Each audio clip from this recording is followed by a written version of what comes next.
कुछ इस तरह है कि जिंदगी या वजूद की बुनियाद इस बात नफी और खैर और शर के ये सोचकर उसके दर से उठा था कि वो रोक लेगी मना लेगी मुझको, जरियात पर रखी गई है। असबात वजूद जहाँ खल्क़ी सिफ़ात का इजहार है, वहीं असबात वजूद के साथ नफी का तस्वुर भी जुड़ा है। मगरबी बंगाल उर्दू एकेडमी ने कैफी आजमी की शान में याद कैफी के नाम से एक प्रोग्राम मुनक़िद किया, जिसकी सदारत रुकन पार्लियामेंट नदीम उल हक ने की। इस प्रोग्राम को 3 नशिस्तों पर मुबन्नी रखा गया। प्रोग्राम के पहले हिस्से में कैफी आजमी की जाती ज़िंदगी पर मकाले पढ़े गए, जबकि दूसरे सेशन में उनकी जाती ज़िंदगी से मुतल्लिक मारूफ शायर नदीम सिद्दीकी और हसन काज़मी ने रोशनी डाली। तीसरे सेशन को जायरीन ने काफ़ी महजूज किया, लुत्फ़अंदोज़ हुए और उनके गाने नज़में पढ़ी गई। आइए सुनते हैं इस प्रोग्राम की कुछ झलकियाँ। नमस्कार आदाब नाज़रीन, आप देख रहे हैं इंडिया न्यूज़। मैं आपका होस्ट नूर आलम। अभी फ़िलहाल हम लोग हैं कोलकाता मगरबी बंगाल उर्दू एकेडमी में, जहाँ पे आज की शाम याद कैफ़ी के नाम से मनाई गई। जैसा कि आप मेरे पीछे एक बैनर देख सकते हैं, याद कैफ़ी के नाम से आज उर्दू एकेडमी के ऑडिटोरियम में एक प्रोग्राम हुआ, जिसमें दीन के वक्त मुकालमा निगारी का प्रोग्राम हुआ। बहुत सारे मुकालमा निगार ने अपनी बातें रखी, उसके अलावा नज़्म गीत गाने गाए गए, उसके अलावा बहुत सारी प्रोग्रामें की गई। लखनऊ से और मुंबई से कुछ मेहमान आए थे, जिन्होंने कैफ़ी आजमी की जाती ज़िंदगी के बारे में, उनके नज़्म व अशार के बारे में बातें रखी। कुछ ऐसे बातें कही गई जो दुनिया अभी तक उससे गाफिल थी, लेकिन उनके साथ रहने वालों ने अपनी पर्सनल एक्सपीरियंस या कैफ़ी आजमी के शेयर किए और गोसे गुजार किए। आइए हम बात करेंगे और जानेंगे कि आज के प्रोग्राम में गीतों से फिल्म की कहानी आगे बढ़ाने में मदद मिलती है। फिल्म में जज्बात के इजहार के सैकड़ों मौके होते हैं। इस एतबार से फिल्मी शायरी का दायरा बहुत वसी है, लेकिन इन तमाम जज्बात और एहसासात का बेहतरीन इजहार उस वक्त मुमकिन है जब इन गीतों का लिखने वाला शायर साहिब दिल और साहिब नजर हो। गलती नहीं की, ये मैं आपको बताना चाहता हूँ। आपने तो मेरे हौसले की अफजाई की है और मुझे बढ़ावा दिया है। अगर साहिब दिल और साहिब नजर हो और मुशाहिदा गहरा हो, कैफी आजमी में ये तमाम खूबियां बदरजे अतम मौजूद थी। उन्होंने जिस खुलूस जज्बा और एहसास की शिद्दत रूमानी और बागियाना अंदाज से नज़में लिखी, उस तरह पर फिल्मी गीत और गजलें भी लिखी। उनका ढंग नया, मुनफरिद और अछूता था। गीत निगारी के मैदान में उन्होंने फिल्मी दुनिया के धर्रे को अपने ऊपर गालिब नहीं किया, बल्कि फिल्मी शायरी को तुकबंदी और तारीख अहाते से निकालकर दिलों की धड़कती वसअतें अता की। हमारे दिलों में धड़क रहे हैं वो नगमे, जैसे कि वो नगमा कैफी का कि मैं ये सोचकर उसके दर से उठा था कि वो रोक लेगी मना लेगी मुझको, बिठा लेगी मुझको, मगर उसने रोका ना मुझको मनाया, ना आवाज ही दी ना वापस बुलाया। मैं आहिस्ता आहिस्ता बढ़ता ही आया, यहाँ तक के उससे जुदा हो गया हूँ। लेकिन इससे ज्यादा जो कौमी और हुब्बुल वतनी के जज्बात की नुमाइंदगी जिस नगमे में है, वो है कर चले हम फिदा जानो तन साथियों, अब तुम्हारे हवाले वतन साथियों।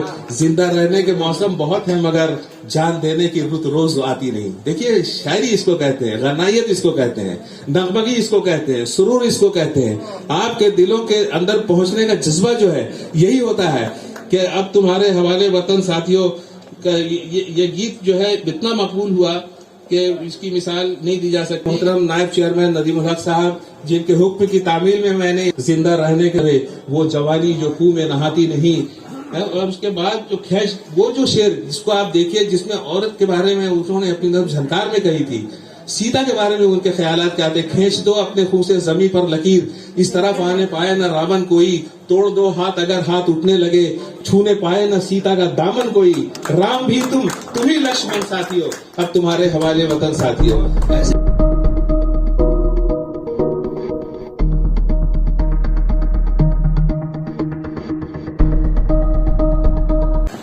उन्वान है कैफी आजमी की नज्म निगारी, उनकी कुछ नज्मों के हवाले से। कैफी आजमी तरक्की पसंद शोरा में बहुत ही मोहतरम और मुमताज मकाम रखते हैं। फैज अहमद फैज, मखदूम, वहीउद्दीन, मजाज लखनवी, जानिसार अख्तर, सरदार जाफरी, साहिल लुधियानवी के साथ कैफी आजमी का नाम भी गैर मामूली अहमियत रखता है। मारूफ नक़ाद शमीम हनफी ने तो ये यहां तक कह दिया कि मैं जब कभी भी कैफी आजमी के कलाम का मवाजना उनके दूसरे मुआसरीन से करता हूं, तो हमेशा इस नतीजे पर पहुंचता हूं کہ وہ اردو شاعری میں ترقی پسند تحریک کی اہم ترین آوازوں میں فیض اور مخدوم کے بعد تیسری بڑی آواز. ترقی پسند گروپ بہت بڑا گروپ ہے. اس میں ماہو اختر، ماہو نجوم ہے، بڑے بڑے شعراء. اسی میں جذبی بھی ہے، اسی میں آپ کے جانثر اختر بھی ہیں، مجروح بھی ہیں، سردار جعفری ہیں، احمد الدین قاسمی. کن کا نام لیجئے گا آپ. لیکن کہا کہ تیسری بڑی آواز سمجھ رہے ہیں. کون سمجھ رہے ہیں؟ ایک بڑا نقاد اس وقت کا شمیم حنفی. کسی تعارف کے محتاج نہیں ہے شمیم جی، کافی عمق نگاہی ہے ان کے یہاں. کیفی کو جو میں نے پڑھا 3-4 جہت پہ دیکھیے، مختصر بات کروں کہ ایک تو ابتدائی دور ہے شاعری کا. ابتدائی دور جو ہے وہ حب الوطنی اور جنگ آزادی کے تعلق سے اور آزادی کی تحریک، اور پھر جب ان کا رخ اشتراکیت کی طرف مڑا تو پھر ترقی پسندی کی طرف چل پڑے. اہم ترین آواز بن گیا اس کی، اور ساتھ ہی ساتھ کمیونسٹ پارٹی کے ہمہ وقتی رکن، فل ٹائم اس کے پارٹی ممبر بن گئے. کیفی آزمی کی شاعری سیاسی بصیرت اور عصری حیثیت کا آئینہ دار بھی ہے، اور عوام کے مسائل، غریبوں اور سماج کے لیے مختلف طبقوں اور بے بس انسانوں کے درد کا اظہار بھی ہے. وہ محنت کشوں اور غریبوں کی آواز بھی بن جاتے ہیں اور مسیحا بھی. وہ لوگوں نے جہاں ہندی فلموں کے لیے بہترین کہانیاں لکھی، وہیں یادگار نغموں کے ذریعے بھی اپنے کمالات کا مظاہرہ کیا. اختر الایمان، مجروح سلطان پوری، جانثار اختر اور دیگر شعراء کے ساتھ کیفی اعظمی کا نام خصوصیت کا حامل ہے. کیفی اعظمی کے فلمی نغموں میں ایسے کئی پہلو روشن ہیں جن کا تعلق بالواسطہ یا بلا واسطہ انسانی شعور اور لاشعور سے ہے. ممبئی فلم انڈسٹری میں بے شمار گیتکار نغمے لکھتے رہے. بیشتر گیتکاروں نے خود کو اس دنیا میں گم کر دیا جن کی تلاش آج مشکل ہے. جنہوں نے فن کو یا اپنی شناخت کو وقتی چکا چوند میں قربان کر دیا، یا صرف ڈائریکٹر کی ہدایت اور فلم کے تقاضوں کو پورا کرنے کے لیے شعری تقاضوں کا خیال نہیں رکھا، ان کی شناخت معدوم ہوتی چلی گئی. نہ ان کے گیت زندہ رہے اور نہ وہ خود گیتوں کی وجہ سے زندہ رہ سکے. 1945 سے 1965 تک کا زمانہ ہندی فلم انڈسٹری کی تاریخ میں بڑی اہمیت رکھتا ہے. اس عرصے میں جہاں تقسیم ہند کا سانحہ دلوں کو تقسیم کر گیا، وہی منتشر سماج اور معاشرے میں درد کی ٹھوکریں کھاتا لوگوں کا مقدر بن گیا. انہی مسائل کے پیش نظر شعر و ادب سے متعلق ذہین شخص تلاش معاش کی غرض سے ممبئی کا رخ کرنے پر مجبور ہوئے. کیفی اعظمی بھی فلمی دنیا سے وابستہ ہو کر اپنے جوہر دکھانے لگے اور یک کے بعد دیگر کامیاب فلموں کے لیے یادگار نغمے تخلیق کر کے بہت جلد شیدائیوں کا حلقہ وسیع کر لیا. یہاں اس بات کا ذکر ضروری ہے کہ کیفی کے ذریعے لکھے گئے نغموں تقاضوں کو پورا کرتے دکھائی دیتے ہیں. بہت سے نغمے ایسے ہیں جنہیں کیفی نے پہلے ادب پارے کے طور پر تخلیق کیا تھا، بعد میں انہی تخلیقات کو برائے نام تبدیل کر کے بعد میں فلمی نغموں کا روپ دے دیا. کیفی کے تعلق سے وہ آپ کے لائق ہے یا نہیں، میری اپنی سی کوشش، اور اس میں کیفی اعظمی اور کیفی اعظمی خود ابلیس کی مجلس شعراء میں. دراصل کیفی کے تعلق سے میں نے یہی سوچا تھا کہ وہ تمام باتیں جو ہوتی رہنی ہیں اس سے اگر ذرا سا اجتناب میں برتوں تو شاید اپنے طور پر کچھ نئی چیزیں دریافت کر پاؤں یا کوشش کر پاؤں. تو بالکل اسی طرح کی ایک چھوٹی سی کوشش ہے. وہ کچھ اس طرح ہے کہ زندگی یا وجود کی بنیاد اثبات و نفی اور خیر و شر کے جدلیات پر رکھی گئی ہے. اثبات وجود جہاں خلقی صفات کا اظہار ہے، وہیں اثبات وجود کے ساتھ نفی کا تصور بھی ہے. تخلیق کائنات، مخلوقات کا ظہور اور اس میں انسان کا اشرف ہونا، یہ ساری حقیقتیں ایک دوسرے سے باہم پیوستہ ہیں. انسان یا آدم تغیرات زندگی اور اس کی ہلچل کا مرکز ہے. اسے اپنے شرف کے اسباب کے لیے آزمائش سے، بلکہ یہ کہنا چاہیے کہ ابلیس کے شر سے نبرد آزما بھی رہنا پڑتا ہے. حکمت و فلسفے اور شعر و ادب کی دنیا میں خیر و شر کی اس جدلیات پر ہمیشہ گفتگو ہوتی رہی ہے. کائنات اور اس کے رموز کو پوری طرح اپنے قابو میں کر لینا किसी एक मकतब फिक्र या किसी एक मुफक्किर के बस की बात नहीं। ये मौजू इतना वसी है कि इसे महज किसी एक खास नजरिए तक महदूद नहीं किया जा सकता रहे और उन्हें अपने लश्कर का हिस्सा बनाने की कोशिशें भी करते रहे, उनसे इस्तिफादा भी करते रहे और उन्हीं इस्तिफादा करने वालों में एक अहम नाम कैफी आज़मी का भी है। उनके शेरी मजमूओं में इब्लीस की मजलिस शुरा दूसरा इजलास भी शामिल है।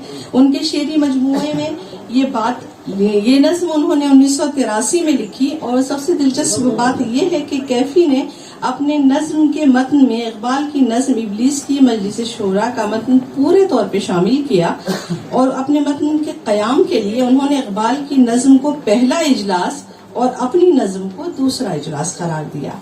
इसलिए कहना दुरुस्त होगा कि ये नज्म इकबाल की नज्म की तोसी है।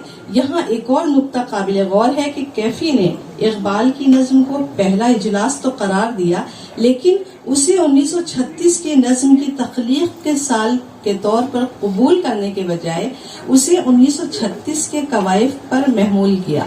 यानी वो दौर जब तरक्की पसंदी का उरूज कहें या एक सारे आलम पे है, मैं सारे आलम पे हूँ मैं छाया हुआ वाली सी कैफियत थी, उस तक ही उसको समेटने की कोशिश भी की, जो इकबाल के नज्म के तेवर और इकबाल के वजूद से मुताल्लिक इकबाल के बुनियादी तस्वुर के बरखिलाफ है। हम लोगों ने जो तवक्को की थी इस सेमिनार से वो कमोबेश पूरी हुई। इसकी वजह ये कि 7 मकाला निगारों को दावत दी गई थी और 7 मकाला निगार शामिल हुए और सबसे खूबी की बात यह है कि तमाम मकाला निगार ने यकरंगी मकाला नहीं पढ़ा, बल्कि उन्होंने अपने तौर पे अलग अलग मौज़ूआत मुंतखब किए और उस पर गुफ्तगू की। पहला मकाला रज़िया सुल्ताना का था, जिन्होंने कैफी आज़मी मुख्तलिफ रंगों का शायर, उस पर उन्होंने गुफ्तगू की और बहुत अच्छा था। कैफी मजरूह ये नहीं होते और उसके साथ अख्तर ईमान को भी जोड़ लीजिए, अगर ये लोग नहीं होते तो फिल्मी दुनिया की जबान का वो मिजाज नहीं होता जो आरजू लखनवी से पहले था। आप देखें कि इन्होंने क्या किया कि इन्होंने वो जबान इख्तियार की जो जबान आम लोगों में थी, बस सिर्फ उसे बेदार करने की जरूरत थी कि हिंदुस्तान को मजहब की बुनियाद पर ही तकसीम किया जा सकता है। और तरक्की पसंदियत ये कह रही थी कि हम मजदूरों, किसानों, इनको जोड़कर एक मुत्तहदा मुआशरे की तश्कील दें और ये मुआशरा अगर तश्कील दिया जाता तो आज़ादी देर में मिलती, लेकिन वो साम्राज्यत को और बड़ा धचका लग सकता था। हिंदुस्तान को तकसीम करने का मकसद भी यही था कि जहां जहां से आपको तहरीक को तक़वियत मिल रही थी, एक पंजाब आप देख लीजिए पैदावार के लिहाज से भी, खेती के लिहाज से भी, और एक बंगाल सिनत के लिहाज से भी और फिक्री बुलंदी की वजह से भी, ये 2 जगह थी यहाँ से आपको आपकी आज़ादी की जो तहरीक थी उसको बड़ी तक़वियत मिल रही थी। इसने कराची से लेकर बंगाल तक बल्कि ढाका तक जोड़ के रखा था, उसको शक की निगाह से देखा जाता। आप यकीन मानिए, एक बार वो मुझे बंगला के एक मुसन्निफ ने कहा था कि आप शरद चंद्र चटर्जी पर ये काम दिखा दीजिए कि उन पे उर्दू में कितना काम हुआ है। तो मैंने देखा कि 1922, 23, 24 में जो काम कराची में हुआ था, लाहौर में हुआ था, उनके तर्जमे होते थे वहां पर। बंगाल में लिखी जाती थी चीजें, बंगाल में नॉवेल लिखा जाता था, उसका तर्जुमा होता था कराची में, वहां से चीजें जाती थी बॉम्बे में, थिएटर वाले उसको ले उड़ते थे, फिल्में बनती। तो एक मुत्तहद मुआशरे की जो जिद्दोजहद थी, उसी जिद्दोजहद के सिपाही थे कैफी आज़मी। बहुत बहुत शुक्रिया निसार अहमद साहब, आपके तौर पे उसकी सताइश की थी और कहा था कि फैज और मखदूम के बाद तीसरी बड़ी आवाज कैफी आज़मी थी। और वो उन्होंने कहा था, उनका मजमून था मुसल्लस का तीसरा जाविया। वो उस तीसरे जाविया को कैफी की से बांध के देख रहे थे, तो उनका मजमून भी बहुत अच्छा था। उन्होंने दूसरा बनवास का भी जिक्र किया, हालांकि दूसरा बनवास को वो उनके जो ये है कि कुल्लियात के आखिर में उस मजमून उस नज्म को जगह दी गई है اور متفرقات میں شامل رکھا گیا ہے، حالانکہ وہ نظم بہت ہی نازک موضوع پر لکھی ہوئی نظم ہے۔ 1992 میں کی جو وہ نظم ہے بابری مسجد کی شہادت پہ، اور کیفی اعظمی جیسا اردو کا شاعر نظم لکھتا ہے تو اس نظم کی گہرائی اور گہرائی دیکھیے، اس کا پس منظر دیکھیے کہ وہ نظم دونوں فرقوں میں قبول کی جاتی ہے۔